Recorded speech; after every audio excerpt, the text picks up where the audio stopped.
కాంగ్రెస్ తో కటీఫ్, టీఆర్ఎస్ తో ప్రశాంత్ కిషోర్ దోస్తి, రాష్ట్ర కాంగ్రెస్ లో తొలగిన అయోమయం, రేవంత్ రెడ్డి వర్గీయుల్లో సంబరం, వారం రోజుల గందరగోళానికి ముగింపు. ఎన్నికల వ్యూహకర్త ప్రశాంత్ కిషోర్ కాంగ్రెస్ కు దూరమయ్యారు. కాంగ్రెస్ లో చేరాలని సోనియా గాంధీ ఇచ్చిన ఆఫర్ను ఆయన తిరస్కరించారు. ఈ విషయాన్ని ఏఐసిసి అధికార ప్రతినిధి రణదీప్ సింగ్ సుర్జేవాలా మంగళవారం ట్వీట్ చేశారు. కొద్ది నిమిషాలకే ప్రశాంత్ కిషోర్ దీన్ని ధృవీకరించారు.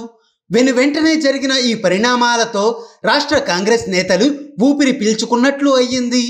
అయితే టీఆర్ఎస్ తో ప్రశాంత్ కిషోర్ దోస్తి కొనసాగుతుంది అనే విషయంలో క్లారిటీ వచ్చింది. వాస్తవానికి ప్రశాంత్ కిషోర్ కాంగ్రెస్ లో చేరతారని వారం 10 రోజుల నుంచి చర్చ జరుగుతూ ఉంది. కాంగ్రెస్ చీఫ్ సోనియా గాంధీతో ప్రశాంత్ కిషోర్ 3 సార్లు సమావేశమైనందున ఇది మరింత బలపడింది.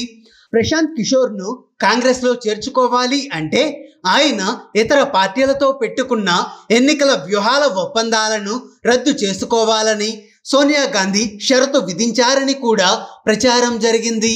ఈ క్రమంలోనే ప్రశాంత్ కిషోర్ శనివారం రాష్ట్రానికి వచ్చి ప్రగతి భవన్లో సీఎం కేసీఆర్ని కలిశారు.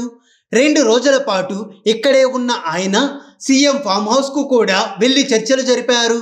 వచ్చే ఎన్నికల కోసం టీఆర్ఎస్ తరపున తన ఐపాక్ సంస్థ పనిచేస్తుందని, తాను కాంగ్రెస్ పార్టీలో చేరబోతున్నాననే చెప్పడానికే వచ్చారని అంతా నమ్మారు. టీఆర్ఎస్ వర్కింగ్ ప్రెసిడెంట్ మంత్రి కేటీఆర్ ఐపాక్ తమ పార్టీ కోసం పనిచేస్తుంది అని మీడియాకు తెలిపారు. తెలంగాణ పిసిసి చీఫ్ రేవంత్ రెడ్డి కూడా కాంగ్రెస్లో చేరబోయే ప్రశాంత్ కిషోర్ టీఆర్ఎస్ తో కుదుర్చుకున్న ఒప్పందాన్ని రద్దు చేసుకునేందుకే వచ్చారన్నారు. ఈ పరిణామాలు ఇలా కొనసాగుతున్న క్రమంలోనే కాంగ్రెస్ టీఆర్ఎస్ పొత్తు కలుస్తున్నాయి అని ప్రచారం జరిగింది. దీంతో కొందరు కాంగ్రెస్ నేతలు కూడా అయోమయంలో పడ్డారు. అసలేం జరుగుతుందో అర్థం కాక గందరగోళానికి గురయ్యారు. ఈ చర్చంతా ఇంకా హాట్ గా కొనసాగుతూ ఉండగానే ప్రశాంత్ కిషోర్ విషయం మంగళవారం తేలిపోవడంతో కాంగ్రెస్ నేతలు ఊపిరి పీల్చుకున్నారు. ముఖ్యంగా రేవంత్ రెడ్డి వర్గీయులు సంతోషంగా ఉన్నారు. కేసీఆర్ నీడను కాంగ్రెస్ పై పడనీయబోమనే రేవంత్ రెడ్డి మాటలకు తాజా పరిణామాలతో బలం చేకూరింది అని చెప్తున్నారు. డబ్బు పనిచేసిందా, ఇంకేమైనానా? ప్రశాంత్ కిషోర్ ఇక టీఆర్ఎస్ తరపున పనిచేస్తున్నారు అనేది స్పష్టమైనందుకు రాష్ట్ర కాంగ్రెస్ నేతలు సంబరపడుతున్నారు. ఇటీవల జీహెచ్ఎంసీ ఆఫీసు దగ్గరకు వచ్చిన ప్రజాశాంతి పార్టీ అధ్యక్షుడు కేఏ పాల్ మాట్లాడుతూ కేసీఆర్ ప్రశాంత్ కిషోర్ కి మధ్య 200 కోట్ల రూపాయల డీల్ కుదిరింది అని ఆరోపించారు. వాస్తవానికి ప్రశాంత్ కిషోర్ కాంగ్రెస్ లో చేరే ఉద్దేశంతోనే ఉన్నారని, అయితే కేసీఆర్ తో 2 రోజుల పాటు జరిగిన చర్చల ప్రభావం ఆయనపై పడి ఉంటుందని సీనియర్ కాంగ్రెస్ నేత ఒకరు అన్నారు. డబ్బు పనిచేసిందా లేదా ఇంకేమైనా అంశాల ప్రభావం ఉందా అనేది అనుమానంగా ఉందని పేర్కొన్నారు.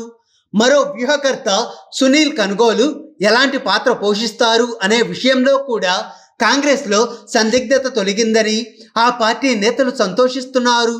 వచ్చే ఎన్నికల్లో తమకు సునీల్ కనుగోలు వ్యూహకర్తగా కొనసాగుతున్నారు అనే విషయంలో స్పష్టత వచ్చిందంటున్నారు. తాజాగా PCC working president Mahesh Kumar Goud Prashant Kishore తమ పార్టీలో చేరకపోయినా సూచనలు ఇస్తారని చెబుతూ ఒక వీడియో విడుదల చేశారు. ఏఐసిసి నుంచి తమకు ఇలాంటి సమాచారమే వచ్చిందన్నారు. హాయ్ ఫ్రెండ్స్, మా టుడే టుమారో యూట్యూబ్ ఛానల్ చూస్తున్నందుకు చాలా థ్యాంక్స్. మరిన్ని లేటెస్ట్ వీడియోస్ కోసం వెంటనే సబ్స్క్రైబ్ చేయండి. అలాగే ఈ బెల్ ని కూడా రింగ్ చేసేయండి. మా నోటిఫికేషన్స్ అన్ని మీ మొబైల్లో వస్తాయి. అలాగే మా వీడియోస్ మీకు నచ్చితే లైక్ చేయండి, షేర్ చేయండి, నచ్చకపోతే కామెంట్ చేయండి.